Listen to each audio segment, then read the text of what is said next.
पढ़ेंगे दोस्तों वैदिक काल के कितने भी महत्वपूर्ण क्वेश्चन हैं उसके बारे में आज पढ़ेंगे।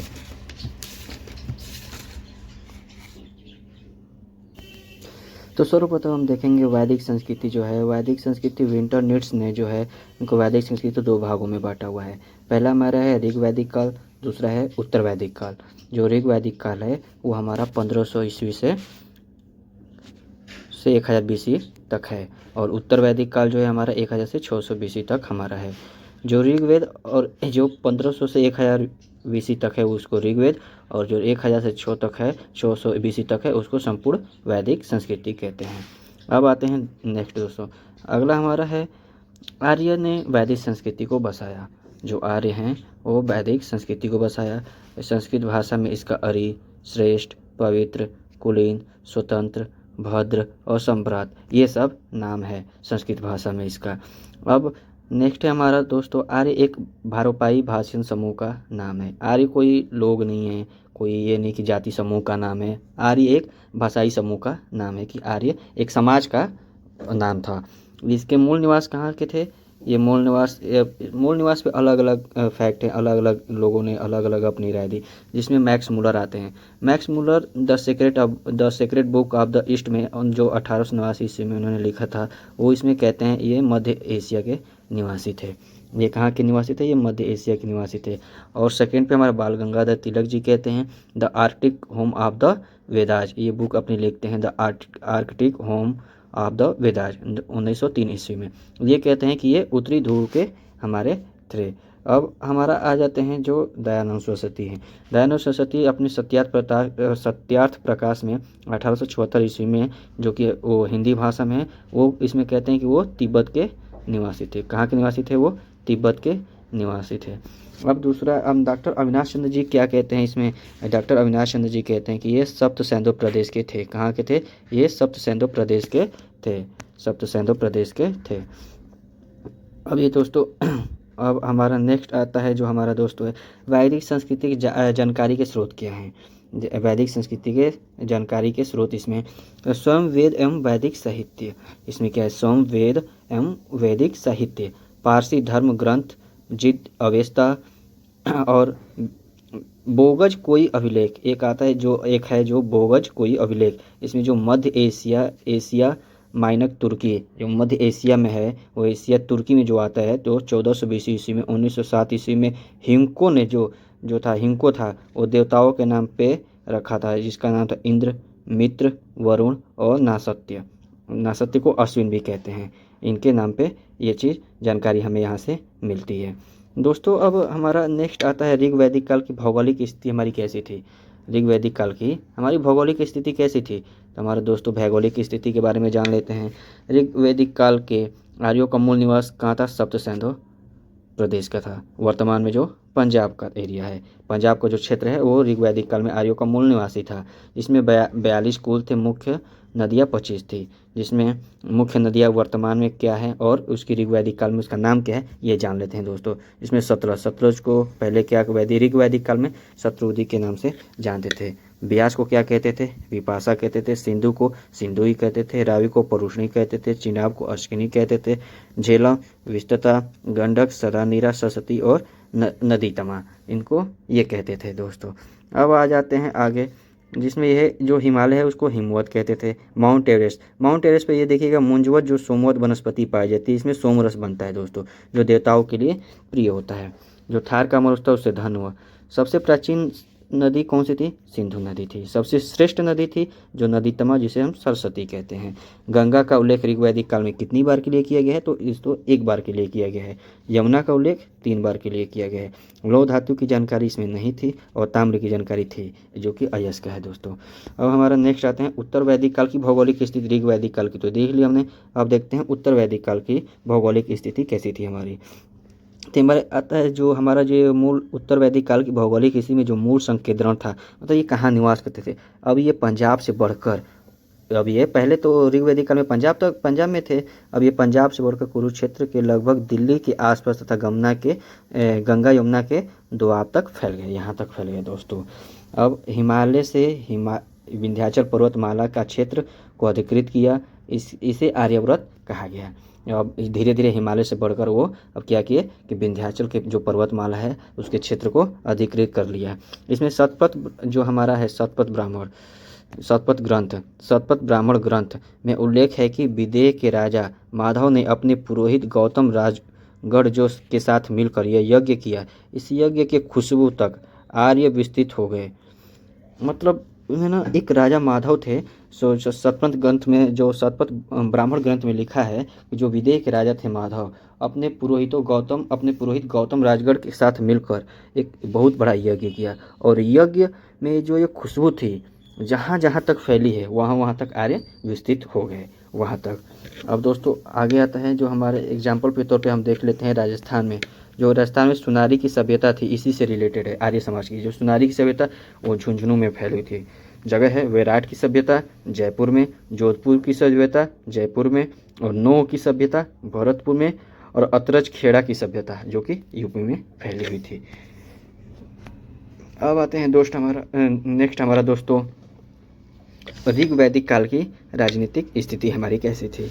ऋग वैदिक काल के जो आर्य लोग थे एक खाना बदोश थे, घुमक्कड़ थे, इधर उधर घूमते रहते थे, खाना बदोश थे। मुख्य पहचान इनकी क्या थी, ये कबीला बना के रहते थे। कोई इनका एक अस्थाई नहीं था, ये कबीला बना के रहते थे। इनके राजा देविया उत्पत्ति, इनकी दोस्तों इनकी जो राजा हो देवीय उत्पत्ति थी। जो राजा थे इनके वो देवीय उत्पत्ति माना जाता है। जो पद था ये पद वंशानुगत था, निरंकुश नहीं था। राजा निरंकुश क्यों नहीं था? क्योंकि यह युद्ध का स्वामी न कि भूमि का स्वामी था। ये युद्ध का स्वामी था न कि भूमि का स्वामी, क्योंकि ये अपने कबीले को प्रोटेक्ट करता था। ये भूमि का स्वामी नहीं था कि इसमें कर चाहिए। पूरा भेता किलो का इससे पूरा भेता यानी कि किलो का विजेता कहा जाता था, पूरा भेता कहा जाता था। ये किलो का विजेता इसे कहा जाता था। और गुप्ता जनपद ये जनता का संरक्षक होता था। ये गुप्ता जनस्थ इसको कहा जाता था, ये क्योंकि ये जनता का संरक्षक होता था। अब कर में एक होता है भाग, एक होता है हमारा भोग। ये भाग नहीं लेता था। भाग मतलब हिस्सा जो अनिवार्य हो जाता है, और भोग होता है जो बलि चढ़ावा इच्छा अनुसार जो भी एक कर हो गया अपने अनुसार वो दे दिया, उसको कहते हैं। अब हमारा नेक्स्ट आता है प्रशासन की छोटी इकाई। प्रशासन की छोटी इकाई क्या है? पहले परिवार, फिर ग्राम, फिर विष, फिर जन होता था। अब परिवार का मुखिया कौन होता था? गृहपति होता था।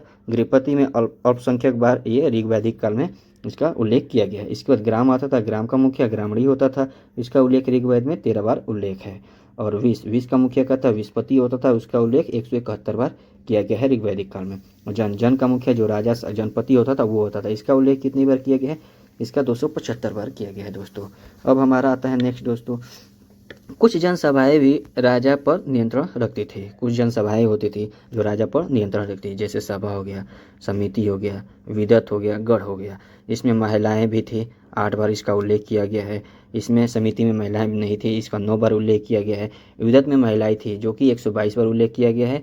और गढ़ में महिलाएं नहीं थी, ये 46 बार उल्लेख किया गया था। इसका अध्यक्ष ईशान होता था। ईशान भारत का प्राचीनतम युद्ध दसराज युद्ध इसी काल में हुआ था। जो भारत का प्राचीनतम युद्ध दसराज युद्ध हुआ था वो इसी काल में हुआ था, जो कि परुषणी नदी के किनारे भारत हुआ था। अब भारतवंशी राजाएं सुदास और 10 राजाओं का समूह में लड़ाई हुई थी। यह जो हुआ था इसमें सुदास जो थे ये हमारे विजयी हुए थे। जो अभी दसराज युद्ध हुआ था यही है, भारतवंशी राजा सुदास और 10 राजाओं के बीच की युद्ध थी, जिसमें राजा सुदास विजयी हुए थे। अब हमारा दोस्त नेक्स्ट आता है उत्तर वैदिक काल की राजनीतिक स्थिति कैसी थी, ये देख लेते हैं। उत्तर वैदिक काल की राजनीतिक स्थिति हमारी थी, ये अस्थायी रूप से निवास करने लगे। अब क्या करने लगे? निवास करने, पहचान का इनका आधार होने लगा भूमि एक जगह रहने लगे। अब कुछ राजाओं के नाम जो स्पष्ट रूप से उपलब्ध हैं, जिसमें विदेह के राजा जनक हुआ करते थे, कैकेय के राजा अशोपति थे, और काशी के राजा अजातशत्रु, और पंचाल के राजा प्रवाहड़ जाबली होते। इसमें कृषि लॉ का आविष्कार हुआ और उत्पादन बढ़ा।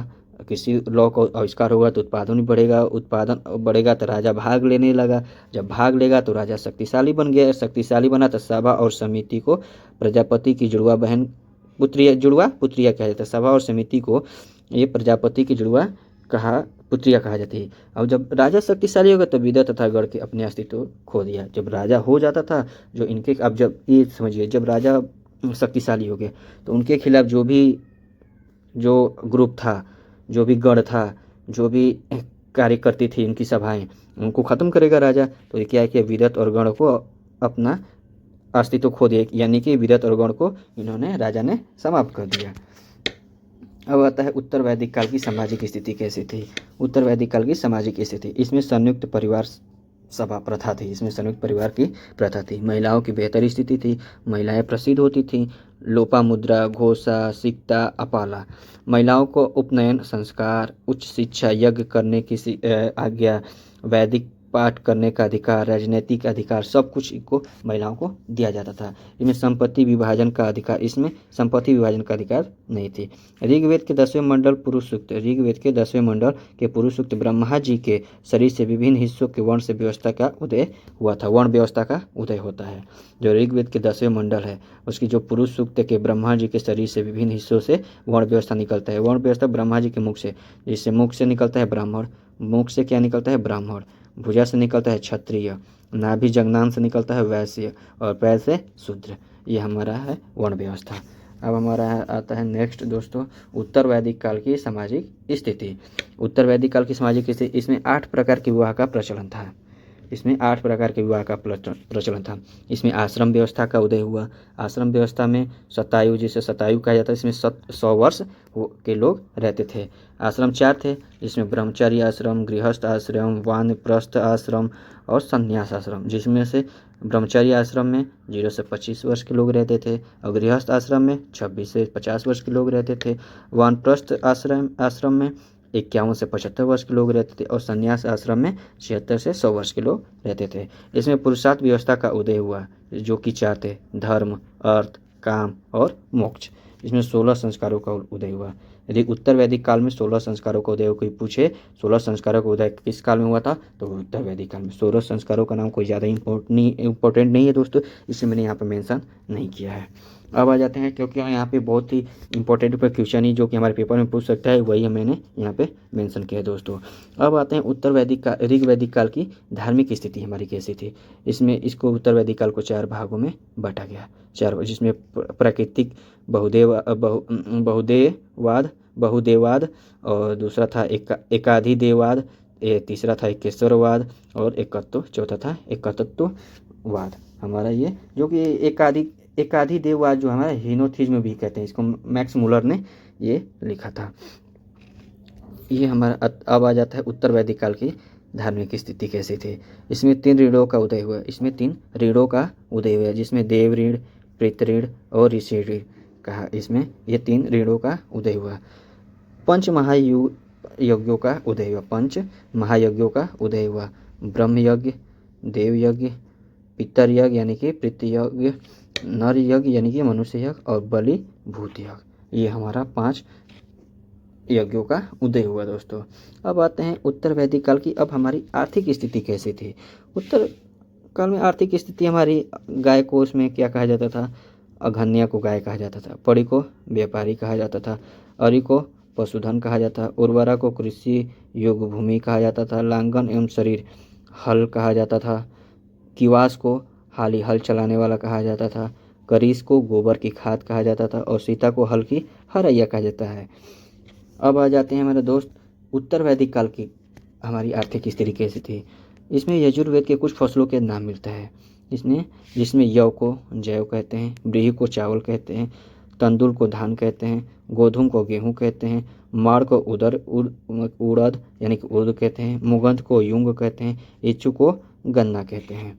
अब हमारा आता है इसमें जो शतपथ ब्राह्मण में कृषि की प्रक्रियाओं का उल्लेख किया गया है, जिसमें जुताई पहले होती थी। शतपथ ब्राह्मण की जो कृषि की प्रक्रिया है इसका उल्लेख है, जुताई, बुआई, कटाई, फिर मुड़ाई यानी कि सफाई, ये होती थी। प्रोसेस यही हमारा, पहले जुताई होती है, फिर बुआई होती है, फिर कटाई होती है, फिर खेत की सफाई यानी कि मुड़ाई होती है। इसमें काल संहिता के 24 बैलों का द्वारा खींचे गए जाने वाला हल का उल्लेख किया गया था। इसमें काल संहिता में जो 24 बैलों द्वारा खींचे गए हल का उल्लेख है, इसी काल में किया गया है, उत्तर वैदिक काल में। उत्तर वैदिक काल में 6 दर्शनों का उदय हुआ, जिसमें दर्शन और इसमें नाम लिखा हुआ है दर्शनों का। इसमें न्याय दर्शन महर्षि गौतम गौड़े, योग दर्शन पतंजलि, सांख्य दर्शन कपिल मुनि, पूर्ण मीमांसा दर्शन जैमिनी, उत्तर मीमांसा दर्शन, बादरायण और वैशेषिक दर्शन जो हमारा हो गया दर्शन, ये उलूक कड़ाद, ये हमारा है ये दोस्तों। ये हमारा आज का टॉपिक यहीं पे हमारा समाप्त होता है। उत्तर वैदिक काल के बारे में हम सारे पॉइंट्स को देख लिए। जैसे हम देख लेते हैं वैदिक काल की संस्कृति। वैदिक संस्कृति हमारे क्या थी, 1500 से 1000 ऋग वैदिक और 1000 से 6000 तक संपूर्ण वैदिक स्थिति। अब हमने ये देख लिया कि उत्तर वैदिक काल, ऋग वैदिक काल की भौगोलिक स्थिति कैसी थी। इसमें देख लिया उत्तर वैदिक की भौगोलिक स्थिति कैसी थी। यहाँ पे ऋग वैदिक काल की राजनीतिक कैसी थी और हमारा उत्तर वैदिक काल की राजनीति कैसी थी। अब हमने देख लिया ऋग वैदिक काल की सामाजिक स्थिति और उत्तर वैदिक काल की सामाजिक स्थिति। ये आ गया हमारा ऋग वैदिक काल की धार्मिक स्थिति और उत्तर वैदिक काल की धार्मिक स्थिति। और ऋग वैदिक काल की आर्थिक स्थिति हमारी कैसी थी और उत्तर वैदिक काल की आर्थिक स्थिति हमारी कैसी थी दोस्तों। तो आपको ये वीडियो कैसा लगा हो दोस्तों, बहुत बहुत धन्यवाद आप लोग का। अपने वीडियो को प्यार और दुलार दीजिएगा और इसको वीडियो को ज़्यादा से ज़्यादा शेयर कीजिएगा। आपका बहुत बहुत धन्यवाद दोस्तों, थैंक यू।